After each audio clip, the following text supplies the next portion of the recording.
ناظرین گرامی قدر، السلام علیکم ورحمۃ اللہ وبرکاتہ۔ میں ہوں آپ کا میزبان انصار عزیز ندوی، اور آپ اس وقت سیدھی بات چینل کے جاری پروگرام پیغام فرقان کی 147ویں قسط ملاحظہ فرما رہے ہیں۔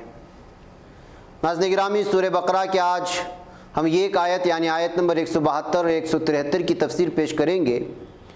آیت کی تلاوت اور اردو ترجمہ کچھ اس طرح سے ہے: اعوذ باللہ من الشیطان الرجیم، بسم اللہ الرحمن الرحیم، یا ایہا الذین آمنوا کلوا من طیبات ما رزقناکم واشکروا للہ ان کنتم ایاہ تعبدون، انما حرم علیکم المیتۃ والدم ولحم الخنزیر وما اہل بہ لغیر اللہ، فمن اضطر غیر باغ ولا عاد فلا اثم علیہ ان اللہ غفور رحیم۔ یعنی اے ایمان والو، جو پاکیزہ چیزیں ہم نے تمہیں عطا کی ہیں ان میں سے کھاؤ اور اللہ کے شکر گزار بنو۔ اگر فی الحقیقت تم اس کی بندگی کرتے ہو، اللہ نے تو تم پر مردار، خون، خنزیر کا گوشت اور اس چیز کو جس پر اللہ کے سوا کسی اور کا نام لیا گیا ہو حرام کیا ہے۔ ہاں، جو شخص مجبور ہو بغیر اس کے کہ وہ نافرمانی کا خواہش مند یا حد ضرورت سے بڑھنے والا ہو تو اس پر کوئی گناہ نہیں۔ اللہ مغفرت فرمانے والا، بہت ہی مہربان ہے۔ ناظرین گرامی، فرمایا گیا یا ایھا الذین آمنوا کلوا من طیبات ما رزقناکم، یعنی اے ایمان والو، کھاؤ پاکیزہ چیزوں میں سے جو کہ رزق دیا تم کو۔ یا ایھا الذین آمنوا یعنی اے لوگو جو ایمان لائے ہو یا دعوت اسلام کو قبول کر چکے ہو۔ کلو یعنی تم سب کھاؤ، من طیبات پاکیزہ اور طیب چیزوں میں سے، ما رزقناکم جو کچھ رزق دیا ہے، کھلایا پلایا ہے ہم نے تمہیں۔ اس آیت مبارکہ میں خطاب مومنوں سے کیا گیا ہے کہ وہ اپنی روزمرہ زندگی میں پاکیزہ اور حلال چیزیں استعمال کیا کریں، کھانے کمانے کے ذرائع بھی جائز ہوں اور فی نفسی ہی بھی وہ چیز حلال ہو۔ اس سے عبادت اور ریاضت میں حلاوت پیدا ہوگی اور ذہن و فکر پاکیزہ رہیں گے اور اللہ تعالیٰ کی شکر کی توفیق نصیب ہوگی۔ اس سے قبل آیت نمبر 169 میں یہی خطاب عوام الناس سے کیا گیا تھا۔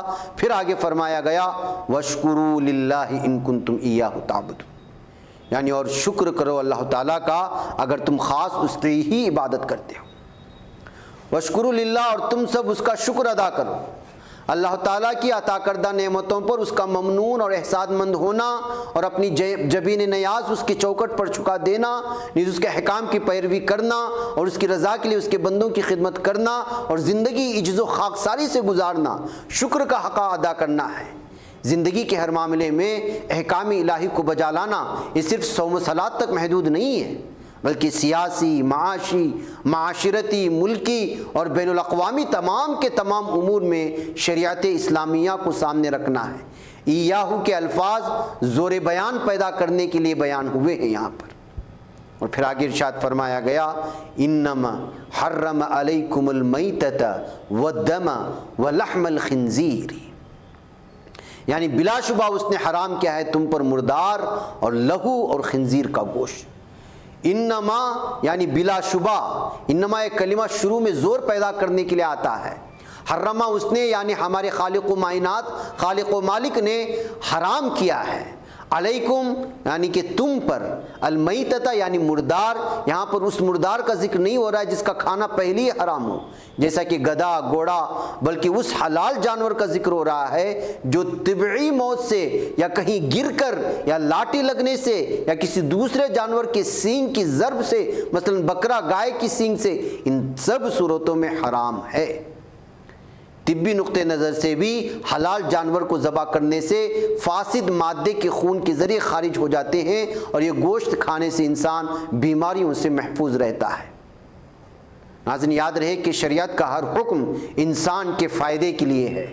والدم یعنی اور خون، جانور کو ذبح کرتے وقت بہتا ہوا خون زہریلے مادوں سے لبریز ہوتا ہے جو انسانی معدے کو فوری نقصان پہنچاتا ہے اور اس کے اثرات دل و دماغ پر پڑتے ہیں۔ اعضائے رئیسہ کا نظام درہم برہم ہو جاتا ہے اور انسان عقل سلیم سے عاری ہو جاتا ہے۔ ولحم الخنزیر یعنی اور خنزیر کا گوشت، اس میں مضر صحت جراثیم کثرت سے ہوتے ہیں۔ اطباء کا کہنا ہے کہ اس کا گوشت کھانے سے انسانی دل کے ارد گرد چربی پیدا ہو جاتی ہے اور حرکت قلب میں رکاوٹ پیدا ہو جاتی ہے۔ سب سے بڑی خرابی یہ ہے کہ اس وحشی جانور کا گوشت طبیعت کو بے غیرتی کی طرف مائل کر دیتا ہے۔ اور پھر آگے ارشاد فرمایا گیا وما اہل بہ لغیر اللہ، یعنی اور وہ چیز جس پر اللہ کے سوا کسی اور کا نام لیا گیا، وما اور جس پر اہلا نام لیا جائے، نام پکارا جائے، نام زد کیا جائے۔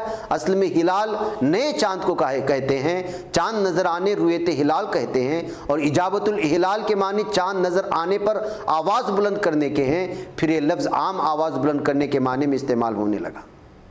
مزید تفصیل کے لیے مفردات القرآن میں جائیں گے تو آپ کو اس کی پوری ترجمہ ملیں گے۔ وما اہل لغیر اللہ میں وہ سب چیزیں داخل ہیں جنہیں اللہ کا نام چھوڑ کر دوسروں کے ناموں پر تبرکاً مشہور کیا جائے، مثلا یہ فلاں بزرگ کے نام پر بکرا ذبح کیا جا رہا ہے وغیرہ وغیرہ۔ ایسی چیزوں کو فی نفسی حلال قرار دیا گیا، مگر پھر بھی یہی حلال چیزیں شرک پھیلانے کا موجب بنتی رہتی ہیں، اور شرک تو سب سے بڑا ظلم ہے۔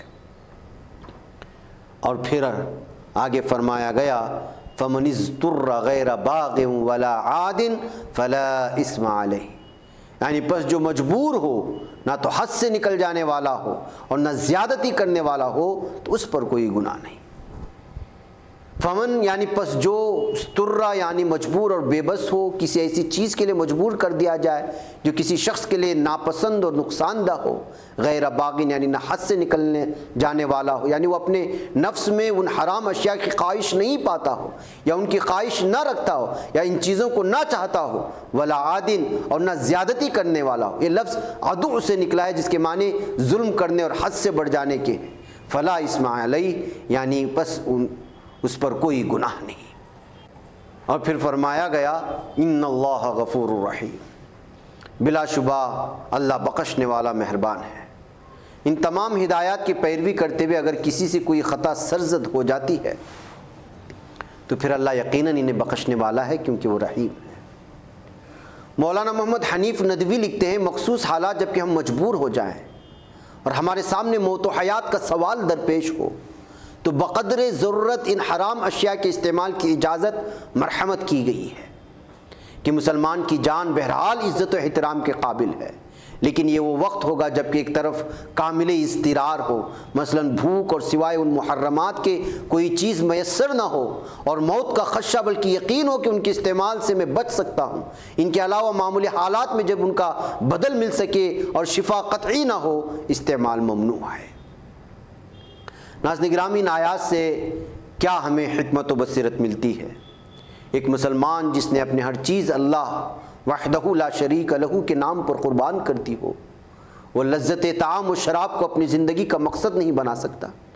رب کریم تو اتنا مہربان ہے کہ بندوں کے لیے انواع و اقسام کے سینکڑوں پھل پھول پیدا فرما دیے ہیں جنہیں وہ ذوق و شوق سے استعمال میں لائیں، اور حلال اشیاء کھانے پینے ہی میں خیر و برکت ہے۔ نمبر 2 یہ کہ انسان بالطبع آزاد پیدا کیا گیا ہے۔ حرام اشیاء کا استعمال کرنا اور غیر اللہ کے نام پر جانور ذبح کرنا، نذر و نیاز دینا، یہ معنی رکھتا ہے کہ وہ اپنی آزادی دوسروں کی خاطر بیچ رہا ہے، حالانکہ یہ حق صرف اللہ کے لیے مخصوص ہے۔ اللہ تعالیٰ غیور ہے، وہ کبھی اس بات کو پسند نہیں کر سکتا کہ اس کا بندہ کسی اور سے بھی اس طرح کا تعلق رکھے جس طرح کا تعلق عابد اور معبود کے درمیان ہوتا ہے، کیونکہ فرش سے عرش تک سب کچھ رب کائنات کا ہے، اس لیے حمد و ثنا اور عبادت و ریاضت صرف اور صرف اسی کی ہونی چاہیے۔